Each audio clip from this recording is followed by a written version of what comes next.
just how many? And for the Kansas City Chiefs, that's win number 12, 28-24. They overcome the Denver Broncos, who had a 4-point lead at the break, but it was a timely scoop and score by the Chiefs defense that provided the watershed moment in this one. Kansas City's defense, otherwise, plenty of question marks. We will dig into it all, but Patty Mahomes leading the way, 27 of 44, 270, 2 touchdowns, another 54 scampering around as the banged up Kansas City Chiefs get the job done and let the chips fall where they may come Sunday. All right, let's dig into it all with two of the best in the business. We say hello to the 5-time NFL Executive of the Year, Scott Pioli, and in studio, our guy Ryan Wilson, here to break it all down. Gentlemen, I want to talk about this Kansas City defense first and foremost because you get the win. And most importantly, that was the only box you really need to check. Scott, I'm going to go out your way here first. There are quality wins. There are wins that you skate by. And then there's a Week 18 win in which you're nicked up and you need to get the job done. Where did this classify? How do you really take stock of this Chiefs team as a whole, but specifically that defense? Yeah, right. Today, the defense looked pretty pedestrian, quite honestly, Joey. And that's what they've been at different times of the year.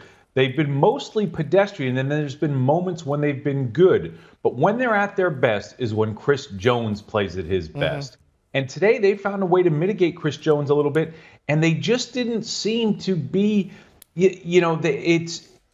going to have some problems if they don't fix some of this stuff, particularly in the running game. If they don't fix some of this stuff coming into the playoffs, I know it's going to be week to week. I know it's going to be matchups, but they need to get this fixed in time of the playoffs. Yeah, there is plenty to figure out here for this defense.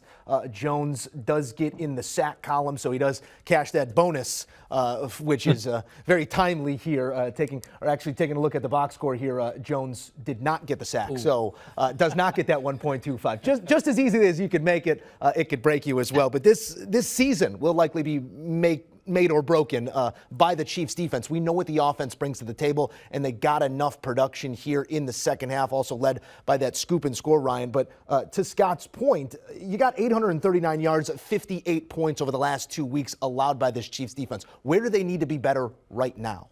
Well, as Scott alluded to, it starts with the run defense, because the run defense in a game where Drew Lock was one-dimensional, he did a great job in the second half, but in the first half, he was primarily using his legs. The Chiefs had very few answers, and Chris Jones was out there, and yes, he was banged up, but you have your edge rushers and Frank Clark and Melvin Ingram. You have that secondary, which is really good. You have Nick Bolton, who scored that touchdown on the fumble. You have athletes out there who can make plays, and most importantly, if Steve Spagnuolo dialing up those plays, you would like to see more consistency in terms of that defense. Joe, you talked about the game last week against the Bengals where they got their doors blown off because for some reason they didn't guard Jamar Chase, and the game tonight where Drew Lock was running free and actually completed some passes in the second half and had opportunities in the second half where he just missed some throws. And then you go back to Week 15. They played the Chargers and gave up 28 points in that game. And I think what happened is we saw the performances against Denver in Week 13 and Vegas the week after that where they allowed 9 points and they dominated the Steelers in Week 16, gave up 10 points, and we thought, oh, they're back.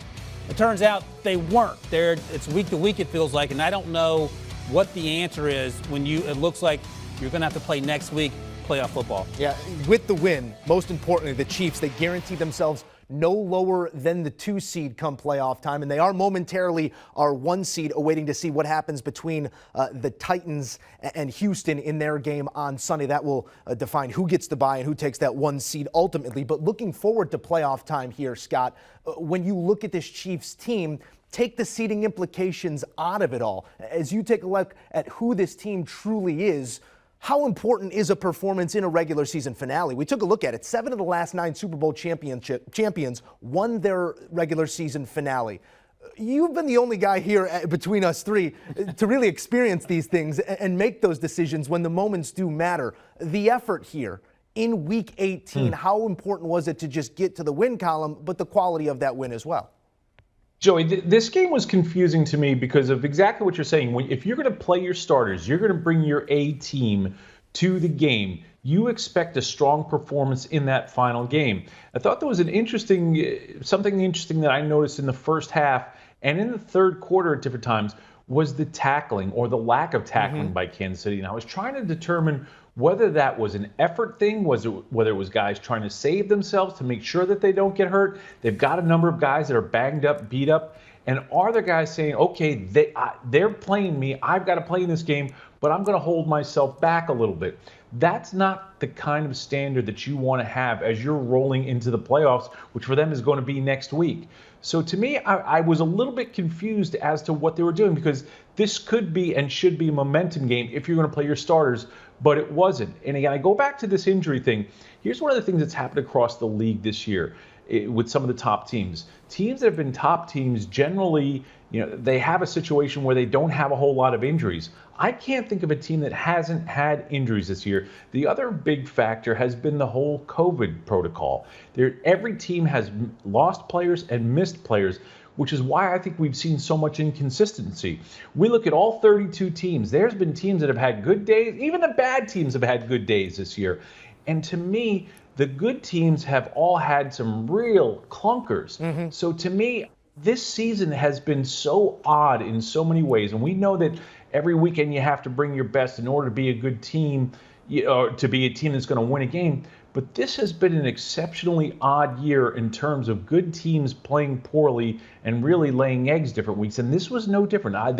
The Chiefs didn't lay an egg, but it certainly wasn't up to the Chiefs' standard of play. Yeah, the effort and the interest definitely could be brought under the microscope, and I'm sure it will be in the film room when they're breaking this down. But again, it is a W in the win column and win number 12 on the season. But Scott makes a great point there. This is the team that we were saying the sky was falling when they were sitting at 3-4 earlier in the season.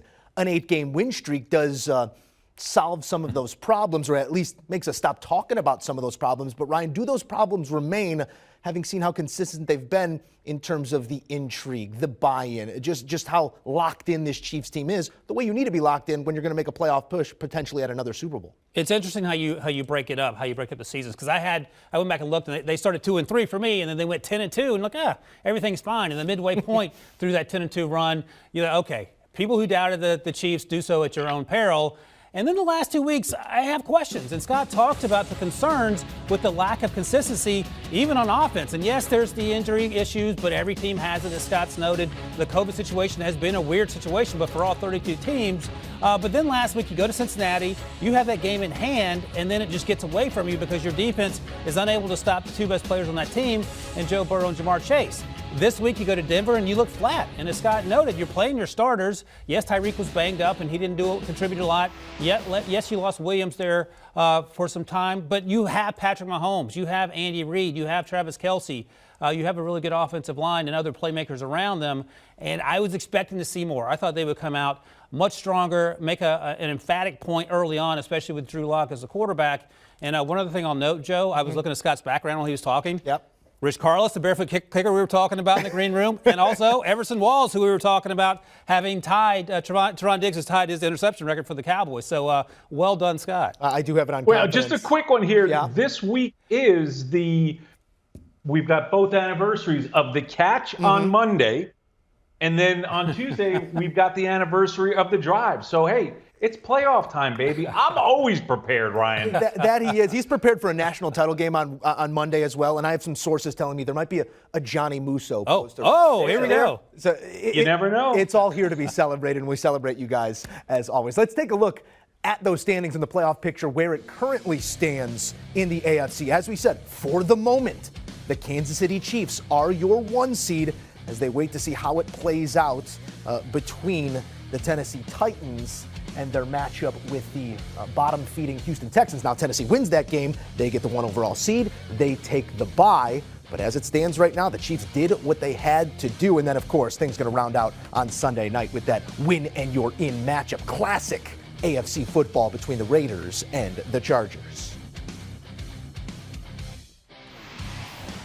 All right, Scott Pioli, Ryan Wilson. Let's keep diving into this one here because there's plenty to break down between Kansas City and Denver, what we saw and maybe what we didn't see in some cases. But you've mentioned it throughout. Sort of the through line to your answers here, Scott, has been the injuries and how they've dealt with them throughout the season. But we're looking at a Chiefs team that, as you said, likely will be in action week 1 of the playoffs. Darrell Williams, he's dealing with a toe. Tyreek Hill dealing with the heel. Chris Jones is nicked up. We did see Travis Kelce limping off the field.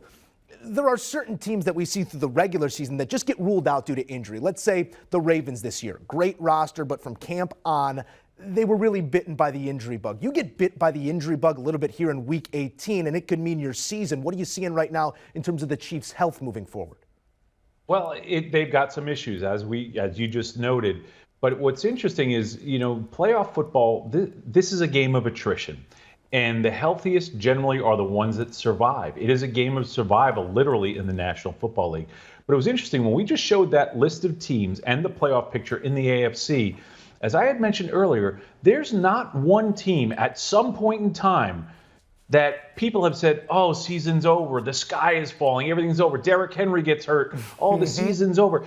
Every single one of those teams in the AFC, and if we did it with the NFC, every single team has been at that point where they've had absolute clunkers or bad spells where I won't say we, but people want to write the teams off. And that's where I think you have to be so careful when you're looking at the National Football League to overreact to any one game. Just because a team has a bad game doesn't mean that they're a bad football team. Just because a player has a bad day doesn't mean he's a bad football player. So I think with the Kansas City Chiefs, what we're seeing here is they had some bad stretch. But all of these other teams that they're going to be facing in the playoffs, they've had bad stretches as well. I think each one of the teams, we have to focus on what they have that's going so well. And right now, hey, Patrick Mahomes hasn't played up to the standard or the expectation that the world has for him. But he sure played it well enough for them to win championships. Tyreek Hill, we saw him hobble a little bit today. But I can guarantee you, he is going to get himself ready. Travis Kelce's going to get himself ready.